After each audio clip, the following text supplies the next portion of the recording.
Mariah, and I graduated from James Logan in 2013, and I'm a current student at Harvard University studying economics as a major and statistics as a minor.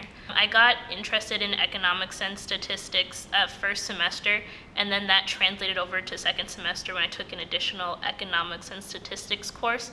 And what really intrigues me about this subject is its transferability, because the analytic skills that you learn in economics as well as statistics can also be used in other realms. And because I don't know what I want to do when I grow up yet, learning base skills is really important for things like getting internships and getting jobs. So the two biggest projects that I've been involved in were, one, joining the rugby team second semester, and that was a really good way for me to get involved and just try something new. I think the most memorable experience was going to the national tournament for rugby. Because I had only played in 3 games before the tournament, so I was still learning the sport.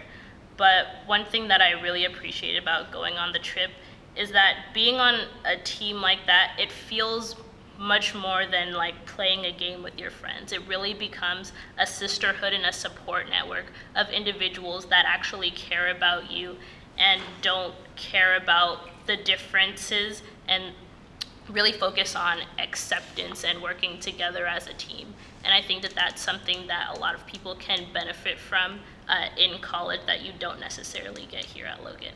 And also, I was a part of the I2M Harvard Movement, which was a video as well as a play and multimedia campaign that was aimed at showing how there are still microaggressions insofar as racial tensions at Harvard.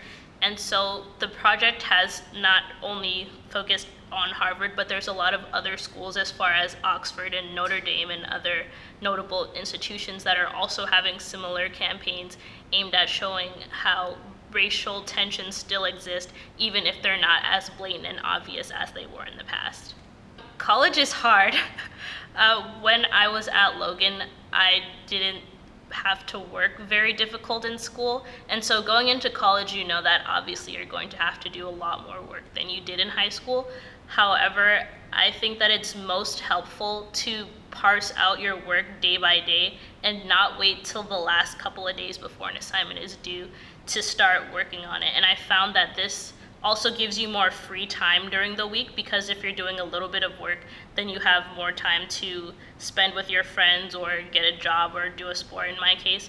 But also it makes you a lot less stressed, and college can be a very stressful process if you're the first in your family to go, or if you're dealing with a lot of new social or other environmental factors that you might have to deal with. I think one of the biggest adjustments you have to make is obviously dealing with snow and cold. Californians are spoiled insofar as it never gets much warmer than 80 or 90 degrees and never much colder than 50. So the first day when you wake up and there's snow everywhere on the ground is a bit frightening, but I do encourage people to go to schools that are outside of California and outside of the Bay Area in general, just because you're able to get a large range of experiences and you're also able to meet a lot of non-native Californians.